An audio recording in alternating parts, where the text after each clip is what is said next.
This lecture is going to be on conditionals and biconditionals, the next section in our chunk of logic. A conditional sentence looks like P with some arrows and a Q, and it's read P implies Q, or if P then Q. P is known as the antecedent and Q is the consequence, but I never call them those because it's kind of stupid.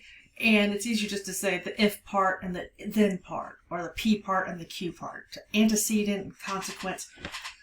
Logically, the consequence isn't always a consequence, as you'll see when we start talking about the logic. So I think that part's kind of misleading. Anyway, so this is true when P is false or when Q is true. So it's equivalent to the expression tilde P or Q. So beware the trap of English. And what I mean by that is, if I say, if I have red hair, then John has 4 legs.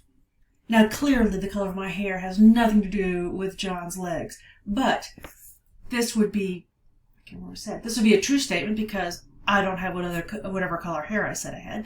Since the first part is false, I have the P part is false. I don't give a shit what the Q is because this part is false. So we can move on. You may say, well, but Megan, you don't have purple hair or green hair or whatever the hell you said a minute ago. That doesn't matter. It's the conditional sentence. It's the conditional proposition that would be true. The individual parts could be false and the whole thing could still be true. The truth table for this then looks like this. The only time that P implies Q is going to be false is if the P part is true and the Q part is false. Think about it this way. If I were to say, if you mow my grass, that's a P, then I will give you $50. That's the Q. Well, if you mow my grass and I give you $50, you're happy. All's good with the world. If you mow my grass and I don't give you $50, you're going to be pissed. So that's the false. If you don't mow my grass, then it doesn't really matter what happens because you didn't really earn the money anyway. So either way, you're happy. Well, you probably think you should mow my grass. So if you think about the mowing grass example, this kind of makes a little bit more sense. So definition. We can take conditional statements and play with them. And we have names for the different games we've played. The converse of P implies Q is Q implies P. That's the part right there. The contrapositive of P implies Q is not Q implies not P. Now let me be very clear. P implies Q is not the same thing as Q implies P. Good example. If I'm in a sorority, then I'm a girl. If I'm a girl, then I'm in a sorority. The first part could be true. The second part doesn't make any sense. Whereas the contrapositive, if I'm a girl, if I'm in a sorority, did I say fraternity? If I'm in a sorority, then I'm a girl. If I'm not a girl, then I'm not in a sorority. That is equivalent to the original statement. There are some language issues. There are some words that you can look at and go, didn't mean to scoot about that. Other ways of saying if P then Q. I sometimes get all mixed up with these anyway, and I'll tend to stop and think about it and go back and think about the lawnmower example and whether I'd be pissed or not. So it's easier to put it in those terms. Because then if I start saying P is sufficient for Q, it's like, okay, mowing my grass is sufficient for you to get $50. Okay. Mowing my grass only if I'm willing to give you $50. $50 if you mow my grass. $50 whenever you mow my grass. Getting $50 is necessary for you to mow my grass. $50 when you mow my grass. See, kind of gets monotonous, but sometimes it's easier just to think about it in terms of the grass example. Example. A sequence is bounded whenever it is convergent. Okay, so if we think about that, whenever it's convergent, so the whenever part gives me the P part, right? Whenever I do whatever P. Yeah, okay, good.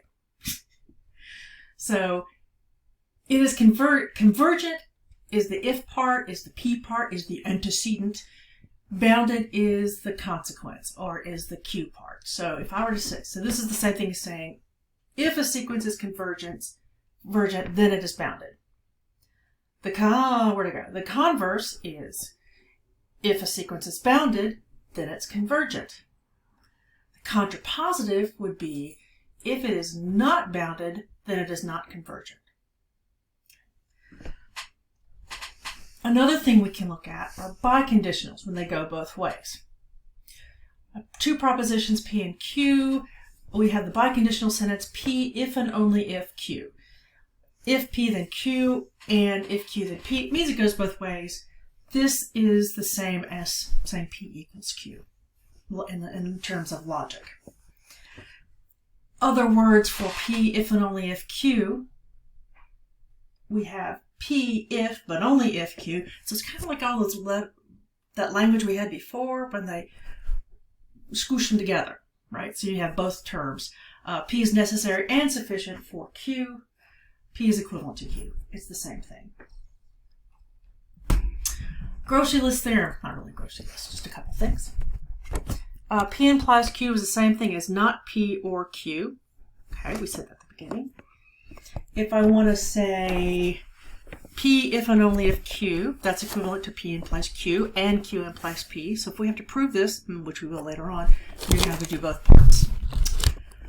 If we negate P implies Q, well, we're negating it or, so it's going to become an and each part will be negated, and negative P is a positive P, or the P. Negative Q is negative Q. And if I want to negate an and, it would be the same thing as saying P implies not Q. I don't usually use that theorem that much. So let's look at some examples, problems. In these sentences, I want to say what's the P part, what's the Q part, and whether the statement is true or false. So if squares have 3 sides, then triangles have 4 sides. That's the P part. Squares have 3 sides. Q is triangles have 4 sides. Since P is false, don't care about Q. The entire statement is true. Let's try another one. B divides 3 only if B divides 9. Okay, so the P part is B divides 3, and the Q part is B divides 9. I have to think a little bit harder now, because I don't know what B is. So I need to think about this. Case 1, if P is false, okay, well, then I don't care, the statement is true. Because P implies Q, if the P part is false, the entire statement is true. Case 2, but I already said that. If P is true, well, let's think about it. If P is true, that means B divides 3, which means B has to be either 1 or 3. And 1 and 3 both divides 9, so Q is true, this statement is true. One of the things you have to be able to do is take a sentence and rewrite it mathematically, to some extent. So we've got if n is prime, then n equals 2 or n equals odd. Or n is odd. Oh, that's weird. N is prime is the P part. Q is that whole n equals 2 or n is odd. I keep saying equal. Now, but that has 2 substatements, so we really don't want to call it Q. We want to call it something different. We've got 2 statements. N is 2, n is odd. Let's call one of them R and the other one S. So now this sentence becomes P implies parentheses R or S. Okay, let's try another one. S is compact if and only if S is closed and bounded. IFF is how mathematicians spell if and only if. It's not, I didn't misspell if, that really is IFF. S is compact. What the hell is compact? I don't know. I didn't ask you to prove it was, say it was true or false. I just wanted you to tell me, rewrite it as mathematics. So we've got a sentence here. S is compact. If and only if, all that crap. So we have a P and we have an S. If and only if. Now this Q is 2 parts. We have S is closed and we have S is bounded. So I'm going to call one of them R. I don't want to use S this time since S is actually part of the sentence. We'll call this T. So I have P if and only if R and T. So that's what's meant by let's rewrite this in terms of mathematics. Now we need to do this, be able to take something that's written in crappy English, mathematics, whatever, and then write it logically so we can be exact. In mathematics, we are exact. Unlike science, where they're kind of wishy-washy. Ooh, don't tell anybody I said that. Mathematics, we have this is true, this is false, there's no fuzziness. Okay. So, hopefully you can do the homework. That's all for this section. Have a great day.